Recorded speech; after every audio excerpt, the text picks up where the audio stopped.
আমার মতোই লক্ষ কোটি লোক এই শহরের আমার পাশে ছিল। তারা না কেউ এখানে জন্ম নিয়েছে আর না তারা এখানকার মানুষ। ভারতবর্ষের প্রতিটা গ্রামে চাষি, কামার, কুমোর, মুচি, দর্জি এরা সবাই নিজের পরিবারের জন্য বাঁচে। সবাই নিজের পেট চালানোর জন্য মুম্বাই শহরে আসে। কিন্তু এবার নিজের গ্রাম, নিজের আপনজন ছেড়ে তারা আধ পেটা খেয়ে এই শহরটায় থাকে। কেউ ক্লিনার হয়, কেউ শ্রমিক হয়, কেউ ঝাড়ুদার হয়, কেউ ময়লা ফেলে জীবন কাটায় তাদের। আর জানেন কেন ওরা তেমন করে?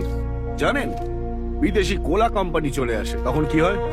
আমাদের দেশি কালার সোডা ধ্বংস হয়ে যায়। টুথপেস্টের 4টে কোম্পানি বাইরে থেকে চলে এলে আমাদের পুরনো দাঁতের মাজনের ব্যবসা শেষ হয়ে যায়। এইভাবেই ভেজাল তেলের কোম্পানিগুলো ভারতে এসে দেশের শত শত কোম্পানিকে নষ্ট করে দিয়েছে। যারা মালিক ছিল তারা চাকর হয়ে গেল, আর যারা ছোটখাটো দালাল ছিল তারা মালিক হয়ে গেল।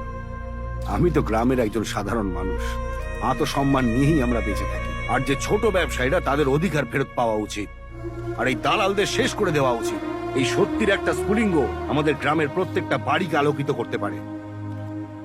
আমরা যেখানে জন্মেছি, যেখানে বড় হয়েছি, আমাদের বাচ্চারাও সেখানেই থাকুক। কৃষক আমাদের দেশের বুকের পাঁজর।